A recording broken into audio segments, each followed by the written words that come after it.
माझ्या ताईचं लग्न जमलंय. तुझ्या आईचं लग्न जमलंय? अगं तुझ्या आईचं काय वय काय हे दुसरं लग्न करायचं?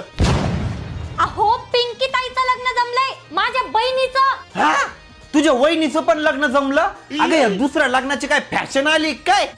अरे बैर्या, पागल होईल मी तुमच्या पुढं. माझ्या बहिणीचं लग्न जमलंय, बहिणीचं. हा मग ओरडू कोण राहिली?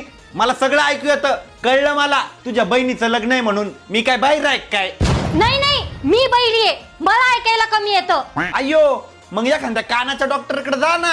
नाही, मला आता एखाद्या वकीलकडे जावं लागल. शकीलकडे कशाला? मटण आणायचंय काय? सांगू काय मग मी शकीलला फोन करून 1 किलो मटण बनवून ठेव म्हणून. हा, मटण आणायचंय. अहो पागल माणूस, तुम्ही का असं वागता? कसं हाकता म्हणजे? जसं सगळे हाकता, असं खाली बसून. अच्छा, मला वाटलं काही वेगळी सिस्टीम आहे तुमची.